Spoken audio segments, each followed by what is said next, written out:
Hi, everyone. This is Ricky Allen. I am here with Cheryl China, who is one of my favorite individuals, not only in the CX industry, but just period. She has been a blessing as a friend. She's an amazing individual. She's a thought leader. She is thought provoking. She is an individual who, when you put her in the room, she shines brighter than anyone that you can think of.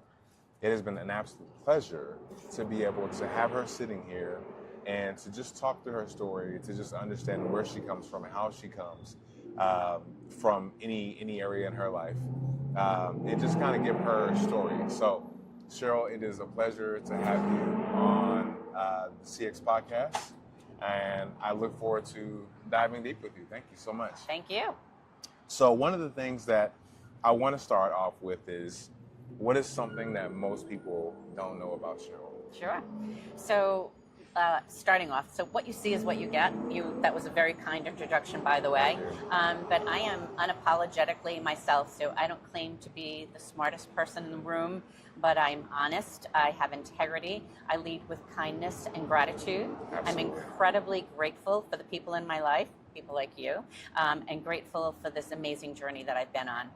And I don't take any of it for granted. With time and experience, you realize how short this journey really is.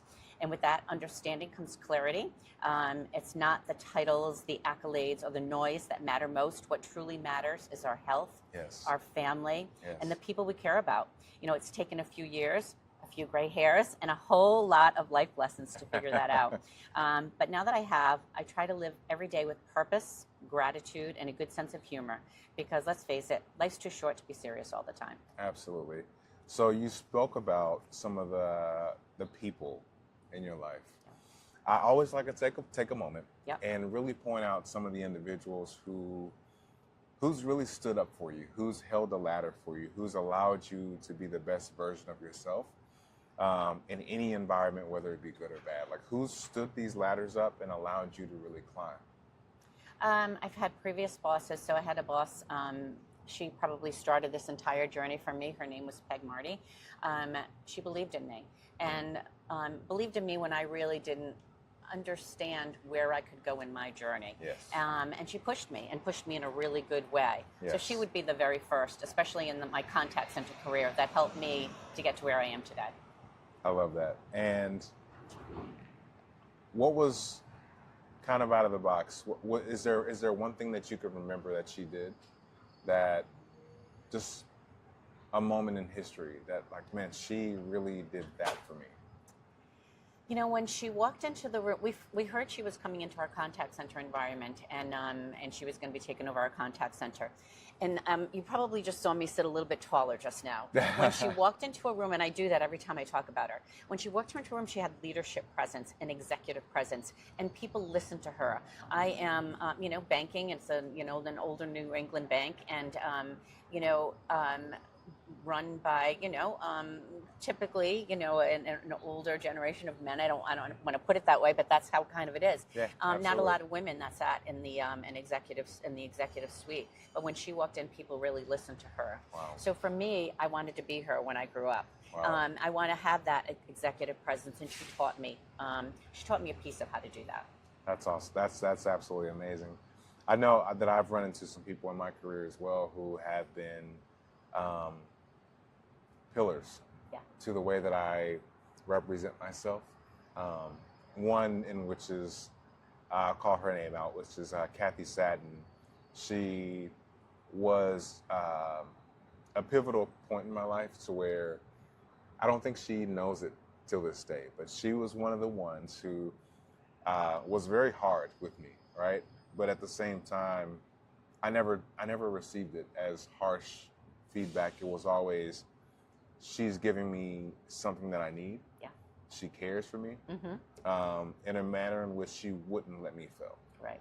Right. I mean, and I'm saying writing reports 4 or 5 times over. Oh. Right. And just based off of whether it be grammatical errors or whatever it is, Sure. right? It's just, she's like, no, it's not acceptable. Be the best version of you. Be the best in demand, because the standard is the standard, right?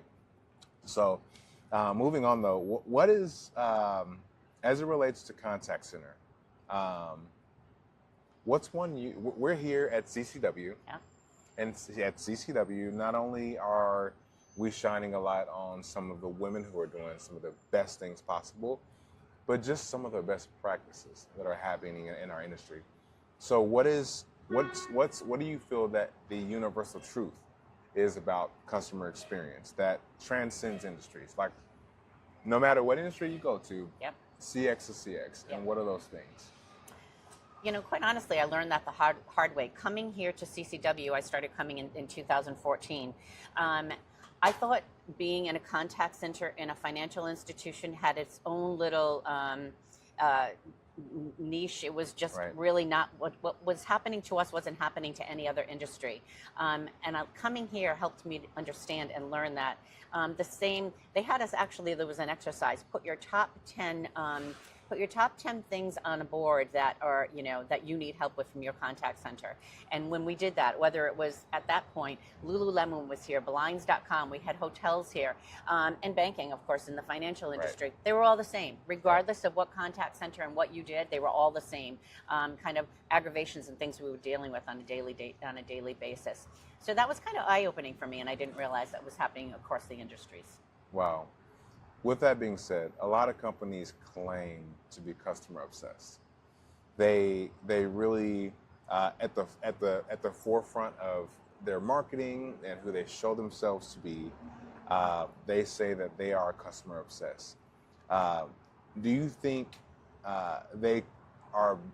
Do you think they misunderstand what it really means to be customer obsessed? Yes. That was a quick answer, I know. Quick answer. And in your opinion, what is having a customer obsession? Plain and simple, doing right by the customer. It's literally that simple. Just this week, and I'm still dealing with it right now. Very simple thing. I ordered a dress online. It got lost. I wanted the dress to come here with, quite honestly, and it got lost. It got lost in transit, and give me a credit for the darn dress. It's still not at my house, Right. I've had to go back and forth between a chat and talking to somebody, have your supervisor call me. It was terrible. And this is a company, I won't put the name out there, but this is a company that claims to be customer obsessed. Mm-hmm. And it's not. Make it easy for me as a customer. And it's not always easy. And I get that. There are, policies, restrictions, things get in the way. And Absolutely. I understand that. Absolutely. Empowerment from the front line. But make it as easy as you can for the customer. And there are some companies that do that really well, but there are some that we're still learning. And this was an example that just, like I said, just this week this happened. Like, oh, come on, do better. Yeah. And I think sometimes the reality is that companies purposely put roadblocks in the way to push you to certain channels that would allow them. Maybe it's more of a low-cost channel. Mm-hmm. It doesn't require them to lift up an entire contact center if I send you through chat or if I send you through email. Or I don't necessarily have to have someone answering the phone for you. Right. So it lowers the level of satisfaction of the customer, and it pleases the company because there's certain levers that they're looking to make sure that they can pull from a pricing perspective. Right. Of course, yeah. But in that chain, in that process, there are individuals who are doing the job, right? Mm-hmm. There are individuals who are answering the phone, who are sending the emails, who are running the contact centers or running just operations or whatever it may be. What do you think are some of the most overlooked roles when it comes to customer experience? First line. So one of the hardest jobs, I'll speak specifically for banking right now. So one of the hardest jobs in the industry is being a frontline teller and being a frontline person in a call center. Mm-hmm. It's one of the hardest jobs. We expect them to know so much. And I get it. It's like you've got to answer that call and you're on the other end of that and a customer wants an answer. You're not always going to have the right answer. You should have an easy access to be able to get the right answer or have something at your fingertips, whether it's calling somebody or having a database with answers. But the hardest job out there is frontline. People, they get the brunt of it. I will say that I was quite nice to the frontline people when I was talking to them about trying to find my dress. But, it was very frustrating, and people take their frustrations out on our frontline colleagues. Absolutely. All the time. And then that's a part of what's being overlooked is that typically when a customer calls, they're not calling to say, "Hey, you guys are doing a great job." No. You're running operations perfectly. I got my order on time. You guys are the best. Right. They're calling because they typically have an issue. There's something wrong. Right. And that frontline individual typically receives the brunt of the blow. Always. Right.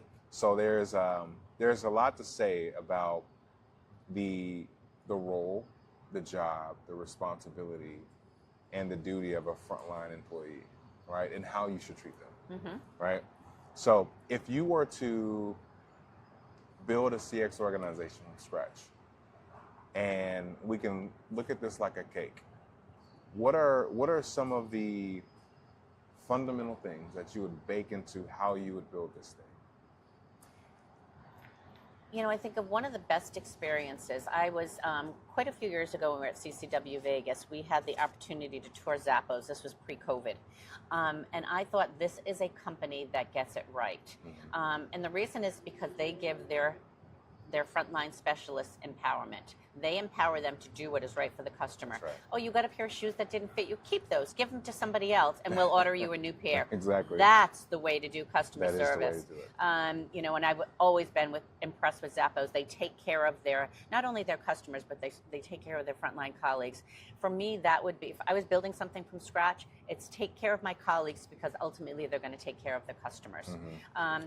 And I think the other piece to that I believe would be essential is not only empowerment, but giving the customer the tool to be able to reach us immediately if that's what they want to do. That's and right. I know that costs a lot of money, but reach us immediately or choose your channel. So there's sometimes I don't want to talk to anybody. Just do it right on your app so that I Yes. can get to you and get my Yes. answer on your app or whatever it might be. So it's giving that empowerment, if you will, to customers Yes. as well. I completely agree. Removing obstacles. Yes. Right. Allowing the customer to be able to handle or get their solutions quickly Mm-hmm. and get back to their life. Yes. Absolutely. So, as a leader, Yeah. as someone who is working in this space, Mm-hmm. and you've seen so many things, when the times are hard or the load is heavy, how does Cheryl recharge? I am very thankful. I have a good life. So, and I don't mean that in like a monetary standpoint. Like I have a good, solid life. Like I have a good work life. I love my job. I'm Yes. very honest about that. But when I do recharge, I delve into a really trashy book or trashy show, quite honestly. But the other thing, I love my alone time. I am a typical Gemini. I love to be alone. I'm here at this conference by myself.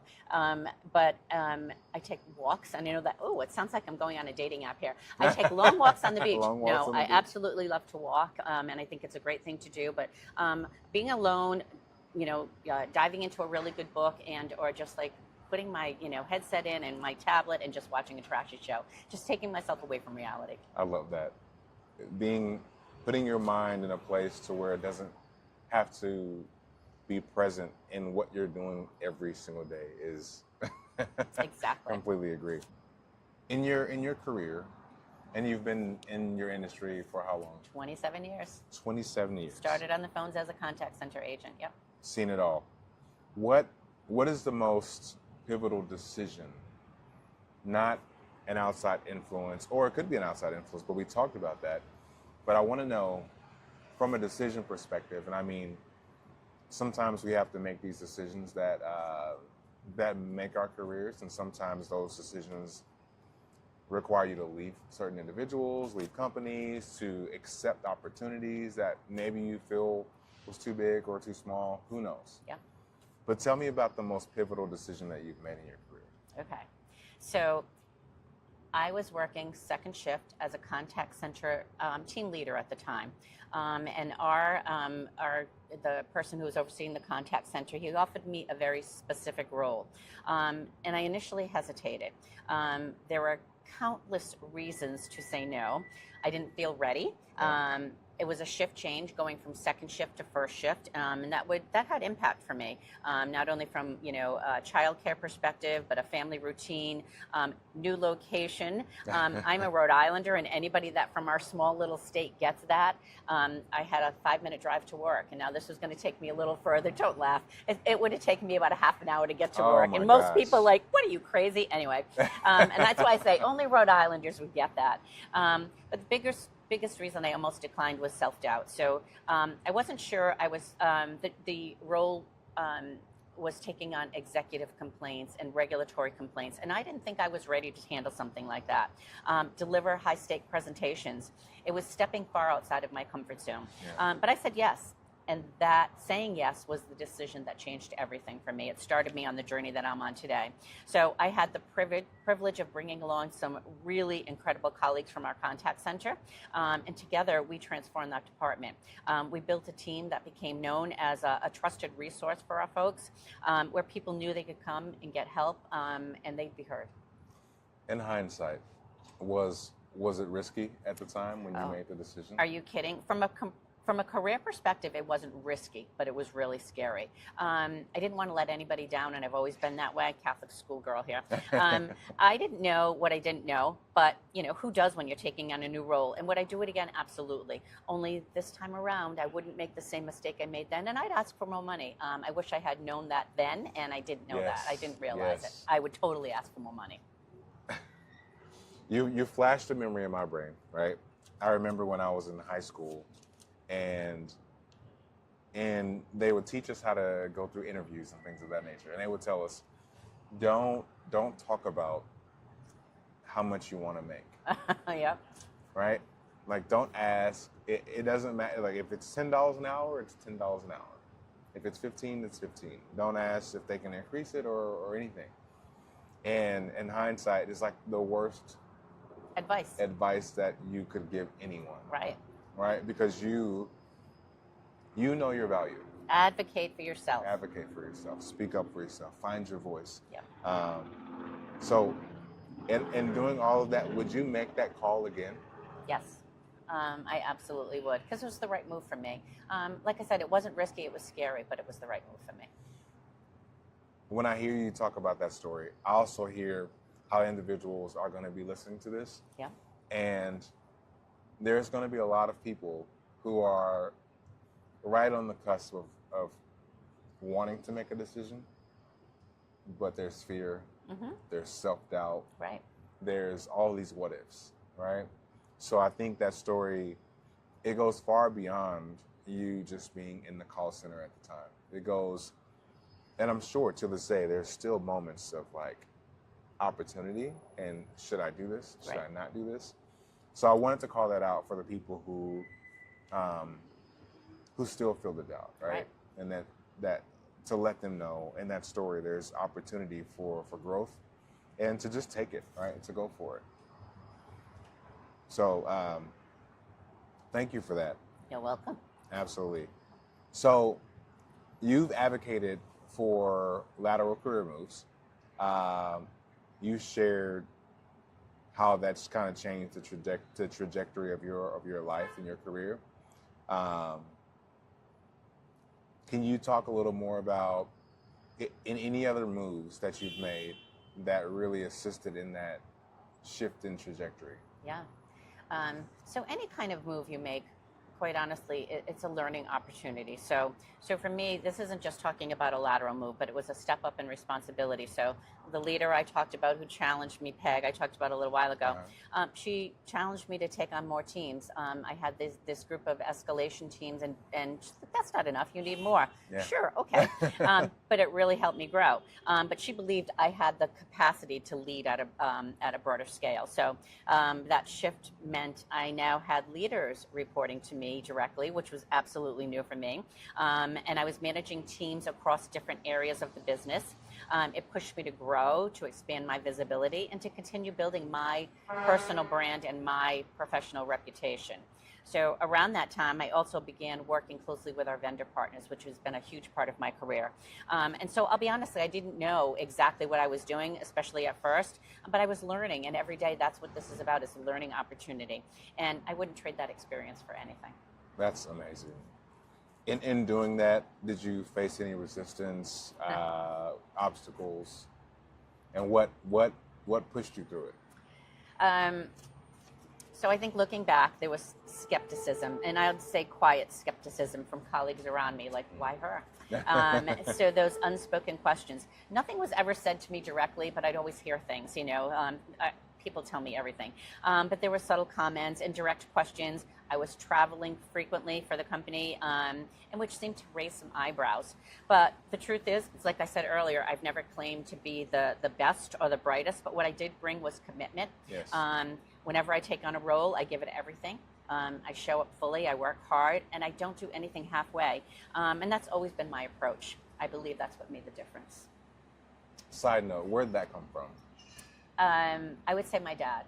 My dad was the person who he had his own company and wasn't afraid of a challenge, and that definitely came from my dad. Really? Yeah. Okay. It's pulling me to go somewhere else, right? But I'm gonna. Okay. As it relates to banking operations Yeah. and leadership, what are some things that are maybe misunderstood or overlooked, or maybe we should set straight? Like, looking into the banking industry, is there anything that stands out from any other industries that you have to deal with from an operations perspective? I think the biggest one is everybody thinks, oh, you work in a bank, you must be really good at math. I am so not good at math. I have a tip me calculator on my phone that's how bad I am in math. So that's okay. No, I'm not. But it's funny. I talked about this earlier. Like when I started coming to CCW, I didn't realize. I really did not understand how. I thought banking was its own little industry in our own contact center with our own set of problems, but it's across the board. It does not matter if you're in banking, from a contact center or call center experience. Right. Whether you're in banking or hotels or retail, whatever you're in, it doesn't matter. We're all experiencing the same kind of the same kind of struggles and problems, whether it be attrition. Attrition is a huge one across, but it's. Banking tends to have more risk challenges, of course, but at the end of the day, we're all navigating the same complexities. That's right. In the process of navigating these complexities, as a woman in corporate America, in any kind of leadership roles, what are the moments that test you the most? Well, there's a couple of things. I've been very fortunate to have some extraordinary male allies that have helped me through my career. And these are pretty high-level gentlemen that have worked with me and helped me and guide me. But there was a point, we all go through, I'm going to go off here for a second. I talk to our new hire classes, and there's always going to be that one boss or that one person that's really going to matter. No matter what your career, you're always going to think back to them. For me, it was the Peg. But there was a time after Peg left, there was a time she had retired. When I was, we had a new boss came in. It was a male, and it was, he brought in quite a few of his own people. But for the most part, I was the only female in the room, and I wasn't listened to, and I felt that. Despite having, especially more experience, I had a deeper connection to our frontline colleagues than anyone else on the team. But my input was often overlooked and dismissed. And it had an effect on me. I knew what our agents were going through because I was closest to the work. I could go on the floor and help them with a question if I needed to. Yeah. I understood their challenges, their frustrations, their needs, but it didn't seem to matter because my voice was not being heard. And that experience taught me a lot, not just about resilience, but about the importance of creating a space for every voice, especially those that are too often ignored. Wow. How do you reflect on that today? It stayed with me. So it made me more intentional about how I lead. So I never want anyone on my team to feel their voice doesn't matter. I make it a point to listen, to create space for open dialogue, and to ensure that people feel seen and valued regardless of what their title or background. That makes a lot of sense. I feel like, and you're kind of answering the next question, but in the process of doing that, you're talking about elevating voices. But how do you do that internally? Like, is there a method that people can learn from you on to say, if you have women in your organization, especially those who have not found their voice yet, here are some things you should do to elevate that. Yeah. I strongly believe women still struggle to be heard.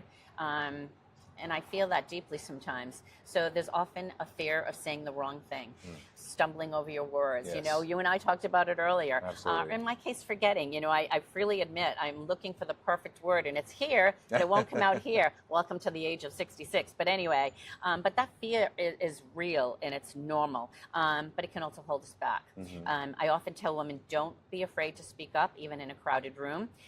If you're unsure what to say, start by asking a question. It opens up that dialogue. Questions are powerful. Absolutely. They invite dialogue, they show curiosity, and they often lead to more questions. So most importantly, they help ease the fear of speaking up. Your voice matters, and the more you see it and use it, the stronger it becomes. And how do you explain to other individuals how to advocate internally for any group in your organization? How would you explain that for someone? You know, I'm going to kind of draw a picture here for a moment. Okay. So we used to have, we still do, we have Wednesday meetings where all leaders are invited to this Wednesday meeting. And at one point we're in one of our buildings that had a smaller conference room. You could probably only fit 20 around the table, but the room held 40. Well, I always made sure, and I would tell my leaders, get there early, take a seat at that table. So I encourage people to take a seat at that table, to take up space, to be heard, and your voice matters. Even if sometimes it shakes, your voice still matters. Absolutely. Because even if it shakes now, at some point it won't. Absolutely. Right. I would never do this previously. You kidding me? Ricky invited Nick. No, I'm not doing that. Are you crazy? Absolutely. And I welcome it. But this is years of taking a chance on yourself. Right. Right? This is like, I'm going to bet on Cheryl, and I don't care about the outcome, right? I feel like I'm good enough, right? Unapologetically myself. Yes, absolutely. So, to the women who are listening now, wondering if she belongs in leadership, or knowing she belongs in leadership, but she hasn't taken a step, or she just doesn't know, and she's going through the process of trying to figure it out, what would you say to her? It's not about having all the answers. It's about showing up with integrity, with empathy, and the courage to grow. If you care deeply, Yes. If you're willing to learn, if you want to make a difference, you already have the heart of a leader.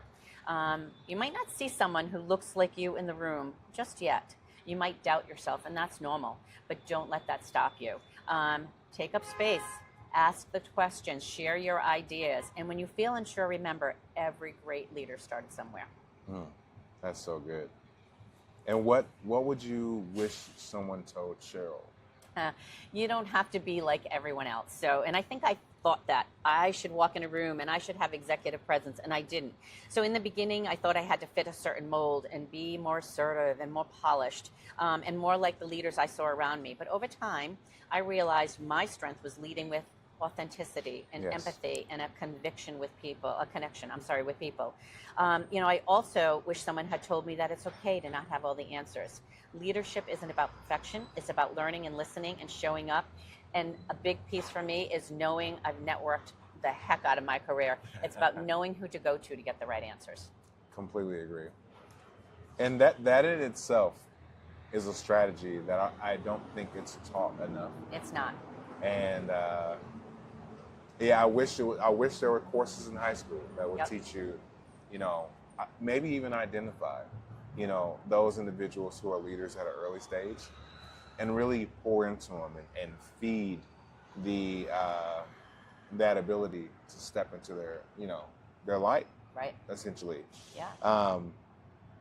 As a parent, and I feel like being a parent gives you different perspectives on how you lead, on how you operate, and how you receive information, how you give information, right? What are in your life, how has being a parent influenced how you lead?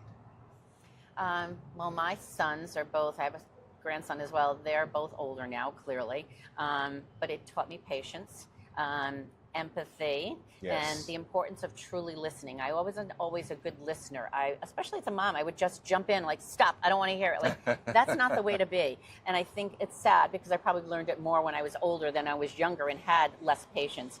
But try not to just respond, but to understand. And as a parent, you do learn that quickly, but again, as a mom, you jump in there. And what works for one child doesn't always work for another. Yes. But those same principles apply to leadership. Every team member brings their own strengths and challenges and communication styles, and you have to learn that early on. And perhaps most importantly, it reminded me that people have lives outside of work. So that awareness has made me more of a human leader, one who leads with both heart and accountability, because, life happens. Absolutely. Absolutely. And is there any lessons from motherhood that you bring into the boardroom or you bring into a conference or anything?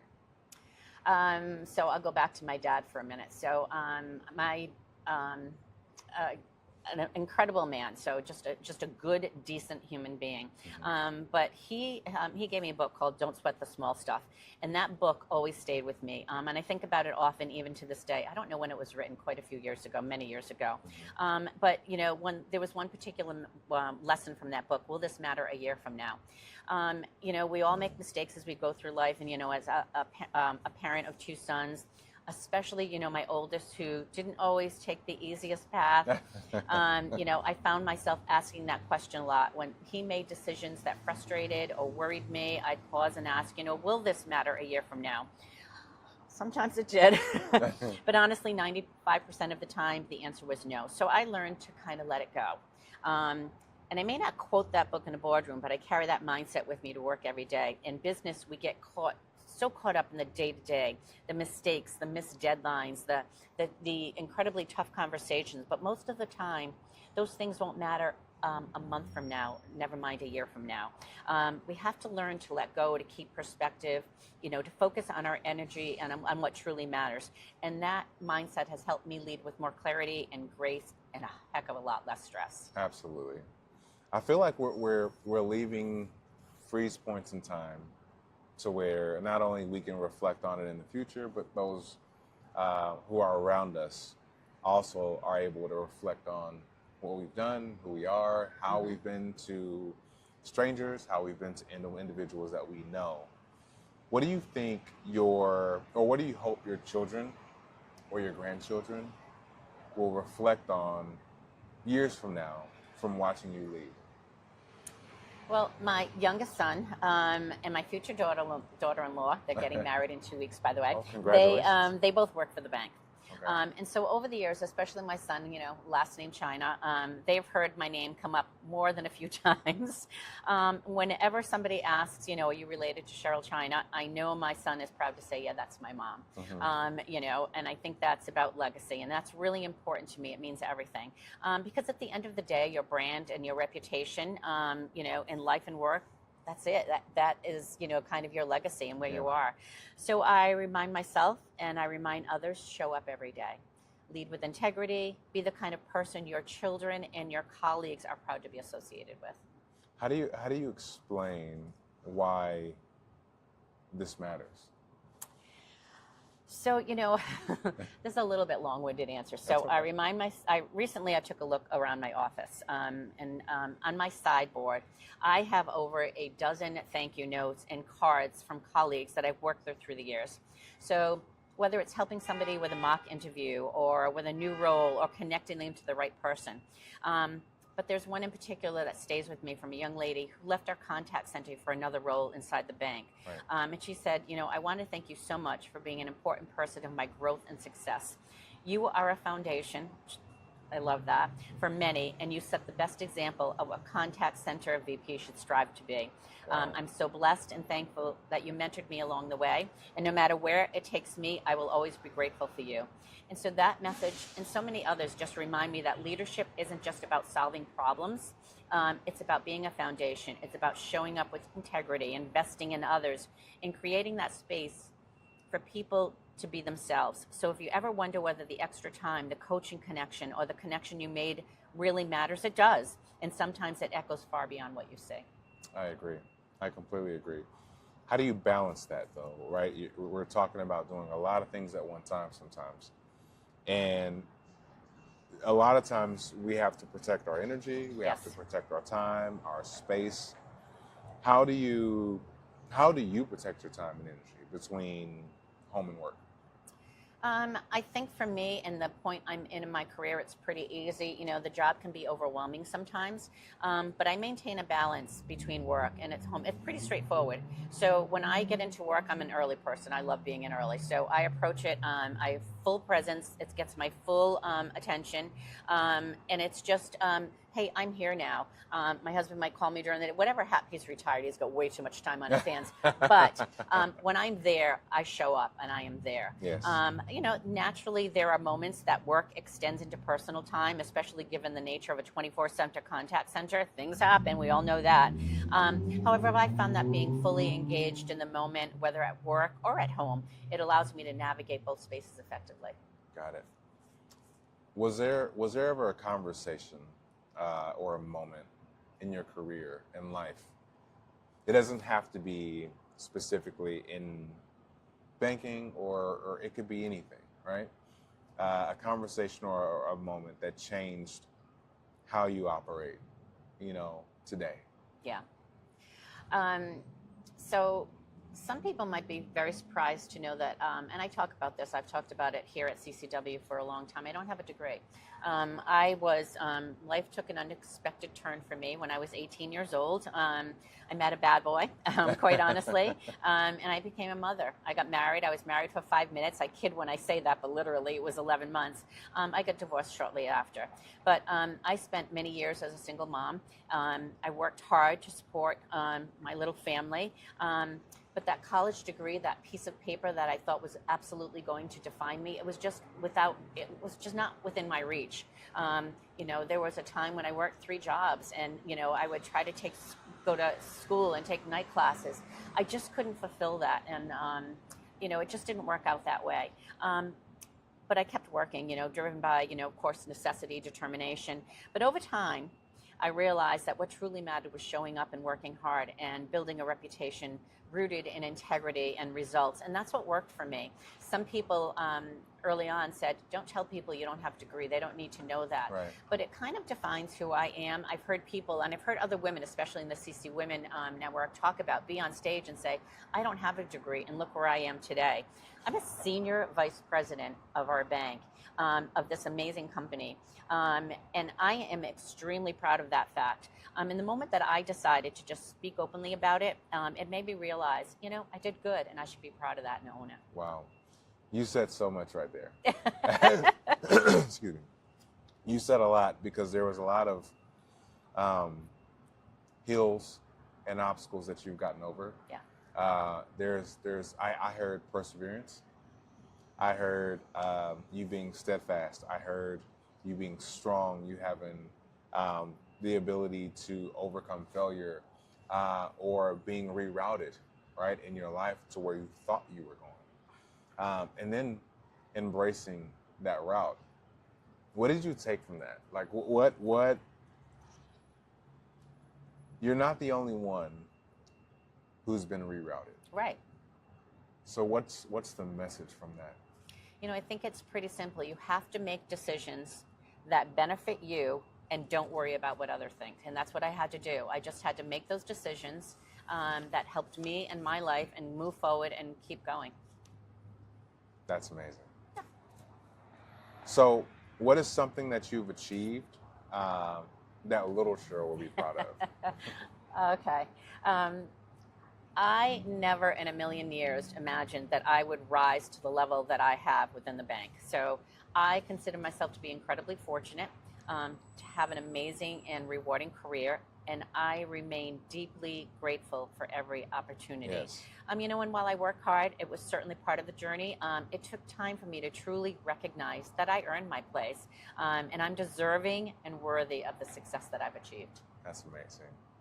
My next question was, if little Cheryl was here, what would you say to her? But I want to pivot a little bit on that question. because everything that you've said so far. If you can go back in time, in a moment in time, for little Cheryl, find that moment where you could make a difference and change the trajectory of her life. In that moment, what would you say to her? Really and truly, I promise it's all going to be okay. It all works out. It's a pretty simple sentence. I don't know, it's built me. There are many things I would change about what I did, believe me when I tell you. But it's gotten me to where I am at this point in my life today. And there's not much, there are things I would change, but there's not much I would really change about pretty much the journey I've taken. It's lessons, it's life lessons, and we have everything to learn from that. Absolutely. So in this conversation, I think there's a lot of beneficial information and nuggets that you've dropped so far. Mm-hmm. If someone only had 30 seconds, all right, because I think we're on a 30-second time frame for most people as far as attention, and if they can pull that one thing out of this conversation, what is the one thing that you want him or her to know? Okay, so even after over 20 years in this rewarding and this fulfilling career, I still question myself. I replay comments. I did this not too long ago. I replay comments that didn't quite land. I wonder what I said and should I have said it differently. Sometimes I can reflect and lean and move forward, and sometimes I agonize over it and I revisit it for days. I am all about the whole phenomenon now of, Mel Rock, let it go. Yes. Just let it go. It's all, like, it's going to matter 5 minutes from now. It really probably won't matter. Just let it go. And I hope I don't get sued for saying that. Good Lord, no, I'm kidding. No. It's just 3 easy words. Yeah, no. And is there anything else that you would elaborate on that when it comes to that, or pulling from your story that you would want anyone else to know? Is that it? I think lastly, you don't need a perfect path to make a powerful impact. Show up, own your story, and trust that what you bring to the table is more than enough. You don't need a perfect path to make a perfect story. That's right. I think I got a new tattoo. That was really good.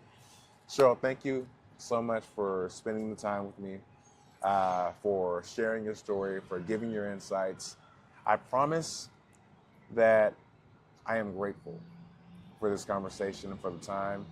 And I've always been very intentional about making sure that the individuals that I'm connected to understand that I truly care.